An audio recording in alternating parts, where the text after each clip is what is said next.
Bismillahirrahmanirrahim. Assalamualaikum warahmatullahi wabarakatuh. Teman-teman, bagaimana kabarnya kalian? Semoga tetap dalam lindungan Allah dan selalu diberikan kesehatan. Amin amin ya robbal alamin. Pada video kali ini kita akan belajar mengenai permasalahan yang berhubungan dengan operasi bilangan bulat negatif dan positif. Baik teman-teman, sebelum kita ke materi, marilah kita berdoa terlebih dahulu. Berdoa dimulai. Berdoa dapat diakhiri. Baik teman-teman, kita langsung saja ke materi. Silahkan kalian fokus dan memperhatikan penjelasan dari Ustazah. Baiklah, permasalahan pada kehidupan kita banyak sekali yang berhubungan dengan matematika loh teman-teman.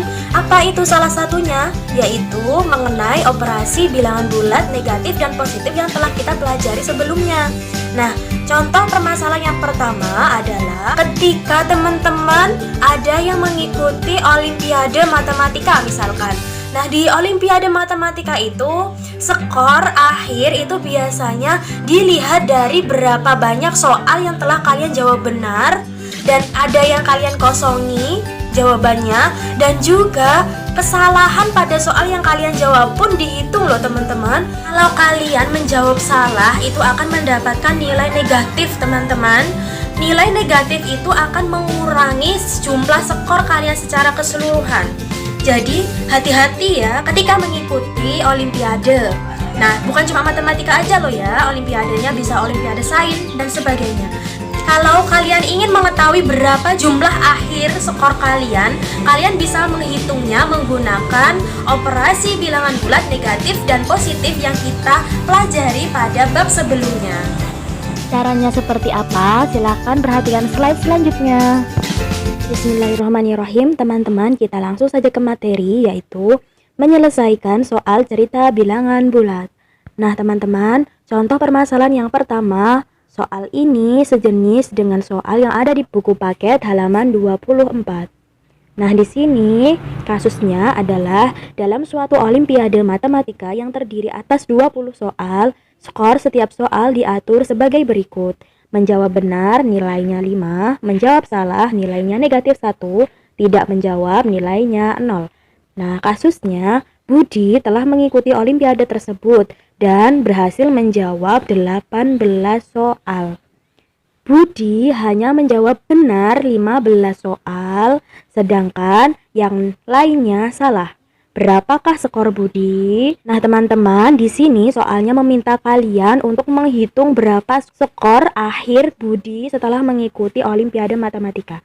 Penyelesaiannya seperti apa? Nah, penyelesaiannya adalah kalian cari dulu skor benar, teman-teman. Skor benar diperoleh dari jumlah soal yang dijawab benar, yaitu 15. Ini ya teman-teman, 15, dan setiap soal yang dijawab benar itu adalah nilainya 5. Dari sini ya teman-teman. Nah, kita kalikan agar menemukan skor benar.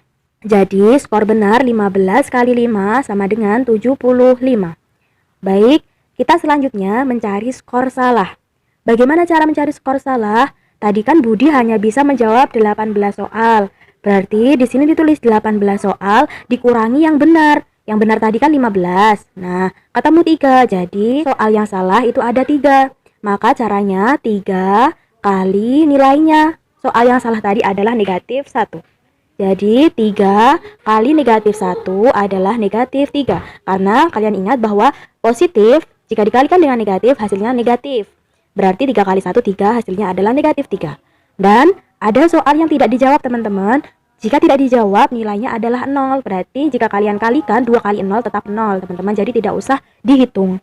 Maka dari perhitungan ini kita bisa simpulkan, jadi skor Budi secara keseluruhan adalah 75 ditambah negatif 3. Nah, 75 ini ditambah negatif 3. Berarti di sini positif berdekatan dengan tanda negatif, berarti tandanya menjadi negatif. 75 dikurangi 3 adalah 72. Ini jawabannya teman-teman. Baik teman-teman, itu tadi ya caranya, insya Allah sangat mudah. Nah, selanjutnya permasalahan yang kita hadapi sehari-hari yaitu ketika kalian akan membagikan buku. Nah, kalian mempunyai beberapa jumlah buku dan akan kalian bagikan kepada kepada teman-teman, kepada adik atau siapapun itu menggunakan konsep pembagian, teman-teman. Konsep pembagian juga sudah kita pelajari pada bab sebelumnya. Nah, baik teman-teman, cara selengkapnya silahkan perhatikan pada slide selanjutnya. Nah, selanjutnya permasalahan yang kedua ini ada pada buku paket halaman 28 nomor 5. Permasalahannya adalah Pak Gugun memiliki 72 buku cerita. Buku cerita itu akan dihadiahkan kepada 24 muridnya. Setiap murid akan memperoleh jumlah buku yang sama. Berapa banyak buku yang diterima setiap murid? Nah, teman-teman, kita langsung saja ke penyelesaiannya. Pak Gugun akan membagikan buku teman-teman kepada 24 muridnya. Sedangkan Pak Gugun hanya mempunyai 72 buku. Jadi, berapa banyak buku yang diterima setiap murid? Nah, kita menggunakan konsep pembagian yang sudah Ustazah terangkan pada materi sebelumnya, yaitu caranya 72 dibagi 24, teman-teman. Jika kalian masih bingung menggunakan konsep pembagian yang ini, bisa kalian langsung tuliskan yang seperti ini. 72 dikurangi 24 dikurangi 24 dikurangi 24 sampai hasilnya 0, teman-teman. Nah, kita bisa simpulkan bahwa 72 itu kalau dibagi 24, 24-nya berapa kali? Kalian hitung 1, 2, 3. Berarti 72 dibagi 24 adalah 3. Bisa kita simpulkan bahwa jadi banyak buku yang diterima setiap murid adalah 3 buku. Seperti itu ya. Permasalahan selanjutnya adalah ketika teman-teman nanti ingin mengintai di bawah laut ada apa aja, ada hewan apa aja, ada penampakan apa saja di dalam dasar laut sana, maka teman-teman bisa menggunakan kapal selam untuk menghitung berapa jarak yang sudah kita lalui pada kapal selam tersebut. Teman-teman bisa juga menggunakan operasi hitung bilangan bulat, negatif dan positif yang telah kita pelajari pada bab sebelumnya. Jadi banyak sekali ya teman-teman manfaat dari operasi bilangan bulat, negatif dan positif mengenai cara menghitung jarak kedalaman kapal selam. Silakan diperhatikan pada slide selanjutnya. Soal permasalahan ini ada pada buku paket halaman 30 nomor 7. Nah, di sini permasalahannya adalah sebuah kapal selam berada 200 meter di bawah permukaan air. Kapal itu naik sampai 50 meter dari permukaan untuk melakukan pengintaian. Setelah itu, kapal selam turun lagi 200 meter. Berapa jarak kapal selam itu dari permukaan air sekarang? Nah, teman-teman, yang perlu kalian ingat bahwa permukaan air laut itu kalian ibaratkan nilai 0, teman-teman. Nilai 0 pada garis bilangan itu pada permukaan air lautnya, teman-teman. Nah, sedangkan di bawah permukaan air laut itu adalah negatif, teman-teman. Kalau di atas permukaan air laut itu berarti bilangannya positif. Kalian ingat-ingat itu. Nah, di sini 200 meter di bawah permukaan air berarti artinya negatif 200. Karena di bawah permukaan air ya. Setelah itu kapal naik. Berarti kalau naik itu berarti ditambah atau positif 50. Sedangkan jika kapal turun lagi 200 meter berarti negatif 200. Maka cara mencari jarak kapal selam dari permukaan air adalah dari awal ini kita tulis negatif 200 ditambah 50 dikurangi 200. Seperti ini ya teman-teman. Kalian tulis lagi. Kita kerjakan. Negatif 200 ditambah 50. Kalian rugi 200. Dibayar 50. Maka mesti masih banyak ruginya ya teman-teman. Jadi kalau rugi ditulis negatif. Ruginya kalian kurangi untungnya. Berarti 150. Berarti masih rugi 150.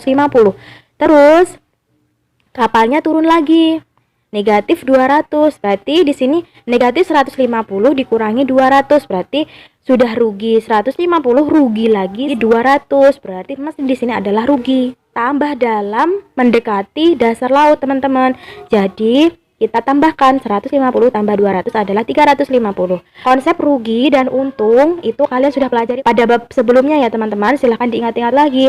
Jadi kita bisa simpulkan jarak kapal selam berada 350 meter di bawah permukaan air.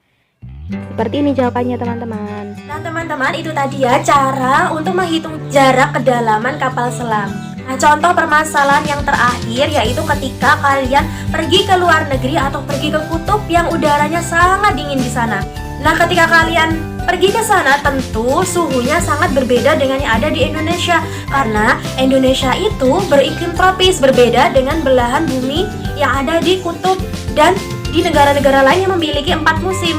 Nah, ketika musim dingin atau ketika kalian di kutub, suhu di sana mencapai minus atau negatif sampai di bawah 0 ya teman-teman. Nah, ketika kalian ingin menghitung berapa perbedaan suhu ketika kalian di dalam ruangan dan di luar ruangan, kalian juga bisa menggunakan konsep perhitungan operasi bilangan bulat positif dan negatif.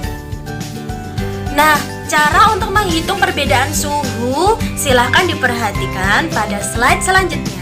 Nah, ini permasalahan yang keempat terdapat pada buku paket halaman 30 nomor 10. Nah, teman-teman, di sini permasalahannya suhu di kutub itu sangat dingin. Suhu di luar ruangan mencapai negatif 12 derajat Celcius. Orang-orang Eskimo memakai penghangat ruangan. Suhu di dalam ruangan adalah 4 derajat Celcius. Berapa selisih suhu di luar ruangan dan di dalam ruangan? Nah, di sini kalian diminta untuk mencari selisih suhu, teman-teman. Nah, yang perlu kalian perhatikan bahwa selisih itu dalam matematika adalah operasi hitung pengurangan antara dua bilangan yang besar dengan bilangan yang kecil, sehingga hasilnya selalu positif, teman-teman. Diperhatikan, selisih itu selalu positif ya. Oke, berarti tadi suhu di luar ruangan adalah negatif 12. Nah, sedangkan selisih tadi adalah pengurangan, teman-teman ya. Operasi hitung pengurangan jadi dikurangkan. Negatif 12 dikurangi suhu di dalam ruangan adalah 4. Berarti negatif 12 dikurangi 4. Sudah rugi 12, rugi lagi 4. Maka mesti di sini jawabannya adalah rugi. Ruginya 12 tambah 4 jadi 16. Jadi jawabannya negatif 16. Nah, karena di sini tadi kalau selisih itu selalu positif, maka negatifnya dihilangi, teman-teman, tinggal 16. Maka kesimpulannya selisih suhu di luar ruangan dan di dalam ruangan adalah 16 derajat Celcius. Alhamdulillah teman-teman, sudah ada beberapa permasalahan yang kita pelajari ya. Nah, tugas kalian adalah baik teman-teman, untuk evaluasi dan penugasan mata pelajaran matematika yang pertama adalah kalian harus melengkapi buku catatan, namun tidak perlu difoto. Tugas yang kedua, kalian kerjakan ayo berlatih dengan nomor-nomor yang sudah Ustazah tuliskan berikut. Alhamdulillahirrabbilalamin. Teman-teman, itu tadi materi mengenai permasalahan-permasalahan yang berkaitan dengan operasi bilangan bulat negatif dan positif. Masih banyak lagi permasalahan yang berkaitan dengan matematika, khususnya pada bilangan positif dan negatif. Silahkan gali pengetahuan kalian mengenai matematika pada buku paket, silahkan dipelajari. Tetap semangat dalam belajar. Semoga lelah kita dalam belajar akan menjadi lelah untuk kita meraih surganya Allah. Amin amin ya robbal alamin. Cukup sekian yang dapat Ustazah sampaikan. Akhiran wabillahi taufiq wal hidayah. Wassalamualaikum warahmatullahi wabarakatuh. Pertama adalah baik teman-teman.